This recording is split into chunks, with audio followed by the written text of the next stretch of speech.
College পড়ুয়াদের ফিজ টিজ ইত্যাদি বা খাওয়া দাওয়ার খরচা ইত্যাদির জন্য বাবা মার ওপর ডিপেন্ডেন্ট থাকতে হবে না কিছু অংশে। সে ১,৫০০ টাকা এখন এলো কেন ভোটের আগে?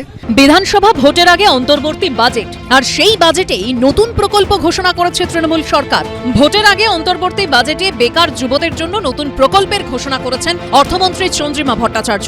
প্রকল্পের নাম বাংলার যুবসাথী।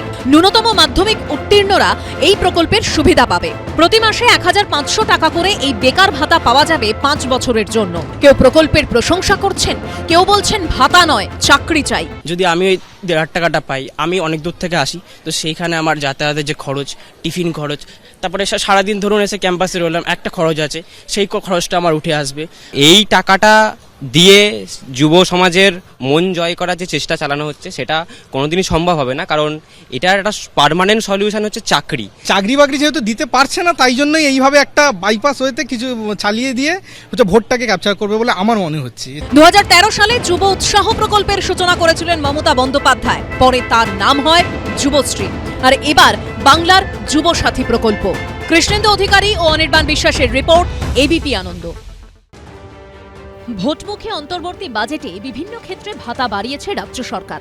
লক্ষ্মীর ভান্ডারে এখন প্রত্যেকের অ্যাকাউন্টে মাসে ঢুকবে বাড়তি ৫০০ টাকা। সিভিক ভলান্টিয়ার, প্যারা টিচার থেকে অঙ্গনওয়াড়ি কর্মী, আশা কর্মী সবার ভাতা মাসে ১,০০০ টাকা করে বেড়েছে, যার সুফল পেতে চলেছে বহু পরিবারই, যেমন হাতিবাগানের দত্ত পরিবার। মা মোনালিসা দত্ত পেশায় আশা কর্মী। এতদিন ৫,২৫০ টাকা মাসিক ভাতার পাশাপাশি লক্ষ্মীর ভান্ডারের ১,০০০ টাকা পেতেন। এবার আশা কর্মীদের ভাতা বেড়ে হচ্ছে ৬,২৫০ টাকা, অর্থাৎ ১,০০০ টাকা বেশি। লক্ষ্মীর ভান্ডারেও মাসে বাড়তি ৫০০ টাকা পাবেন, ফলে মাসে অ্যাকাউন্টে ঢুকবে ১,৫০০ টাকা বেশি। সবকিছুই তো এখন দিন দিন বেড়ে যাচ্ছে। তারপরে বাচ্চাদের টিউশন ফি, এগুলো খাওয়ার দাওয়ার জিনিসের সব দাম বেড়ে যাচ্ছে। তো যেহেতু বাচ্চা আছে দুটো, এবারে তাদের সমস্ত খরচাপাতি চালানোর জন্য এটা আমাদের খুবই সুবিধাজনক। মোনালিসা দত্তর ছেলে রোহিত উচ্চ মাধ্যমিক পরীক্ষার্থী।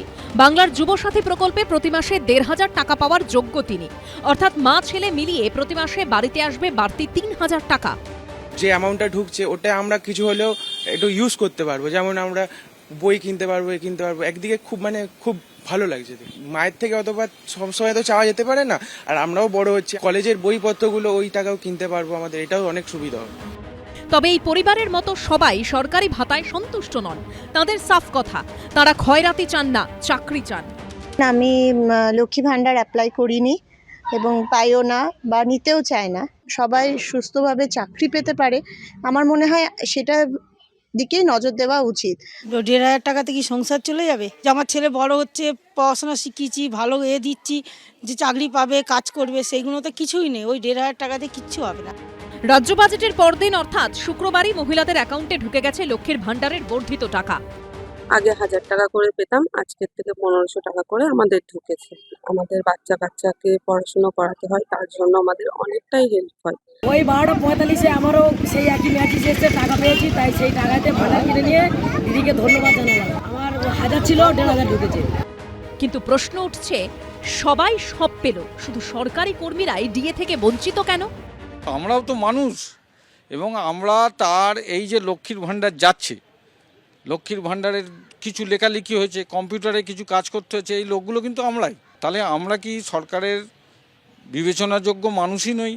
আমাদেরও ওই ট্যাক্সের টাকার মধ্যে ঢুকেছে, সেই নিয়ে আপনি আমাদেরকেই আটকাচ্ছেন। সব মিলিয়ে বাজেট নিয়ে নানা জনের মধ্যে নানা প্রতিক্রিয়া। অরিত্রিক ভট্টাচার্য, মনোজ বন্দ্যোপাধ্যায় ও ঐশী মুখোপাধ্যায়ের রিপোর্ট, এবিপি আনন্দ। এই রাজ্য সরকার এত নির্লজ্জ যে সুপ্রিম কোর্ট বলে দেওয়ার পরেও 25% যেটা দিতে বলেছিল দেয়নি। বিজেপি মূর্খ, তাই এইসব বলছে। বকেয়া ডিএর ১০০% দিতে হবে রাজ্য সরকারকে, অবিলম্বে মিটিয়ে দিতে হবে ২০০৮ থেকে ২০১৯ পর্যন্ত বকেয়া ডিএর ২৫%। ডিএ মামলায় বৃহস্পতিবার এই রায় দিয়েছে সুপ্রিম কোর্ট।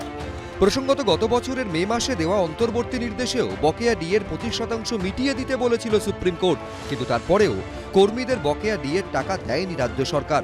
প্রশ্ন হলো, এবার রাজ্য সরকার কি করবে? তৃণমূল নেতাদের মুখে ইতিমধ্যে রিভিউ পিটিশনের কথা শোনা গেছে।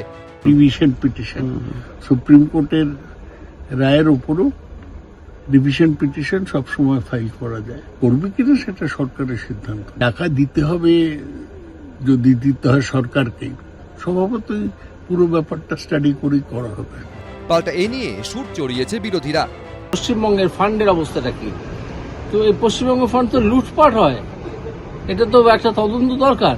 সেই জন্য ওনারা একটা পাল্টা কমিটি করে এটাকে চাপা দেওয়ার জন্য এইসব করেছেন এবং রিভিউ করবেন। রিভিউ করলে কিছু হবে না, এটা আমি আগে থেকেই বলে দিতে পারি। 2-3 মাস দেরি হতে পারে রিভিউ ফাইল করে। বিশেষজ্ঞদের একাংশও বলছেন, ডিএ অবিলম্বে মেটানো ছাড়া রাজ্য সরকারের আর কোনো পথই খোলা নেই। সুপ্রিম কোর্ট এই স্তরেই কিন্তু কন্টেম্প্ট অফ কোর্ট করতে পারত। সুপ্রিম কোর্ট যথেষ্ট ঔদার্য দেখিয়েছে, এদের ওপর মানে কন্টেম্প্ট না করে একটা শেষ ওয়ার্নিং দিয়েছে। যতটুকু চেয়েছে, যতটুকু কোর্টের অর্ডারে পেয়েছে, সেটুকু নিয়ে এত কার্পণ্য কেন করা হচ্ছে? আজকের থেকে কত বছর ধরে এই সরকার দিচ্ছে না। ভারতবর্ষে যে কটি রাজ্য সরকার আছে তার মধ্যে সবচেয়ে কম ভাতা এরা দেয়। এর মধ্যে বকেয়া দিয়েছে আন্দোলনের ঝাঁজ বাড়াচ্ছে আন্দোলনকারী সংগ্রামী যৌথ মঞ্চ। শুক্রবারই সুপ্রিম কোর্টের রায়ের প্রতিলিপি নিয়ে নবান্নে পৌঁছে যান তারা। সুপ্রিম কোর্ট যে নির্দেশ দিয়েছেন সেই নির্দেশের কপি তারা নবান্নে নিয়ে যাচ্ছেন এবং তাদের বক্তব্য তারা গিয়ে মুখ্যমন্ত্রীর কাছে এই অর্ডার কপি দেবেন। একটা জিনিস পরিষ্কার যে মাননীয় মুখ্যমন্ত্রী মানে যথেষ্ট চাপে আছেন, এই ঘটনা এর বহিঃপ্রকাশ। হাওড়া অ্যাসিস্ট্যান্ট কমিশনার ট্রাফিক 1-এর অফিসে নিয়ে যাওয়া হয় তাদের। সংগ্রামী যৌথ মঞ্চের দাবি, পুলিশ কর্মীরা ডেপুটেশনের কপি জমা দেয় নবান্নে। ব্রতদীপ ভট্টাচার্য, অনির্বাণ বিশ্বাস, বিজেন্দ্র সিংহ, এবিপি আনন্দ। এবিপি আনন্দ, এগিয়ে থাকে, এগিয়ে রাখে।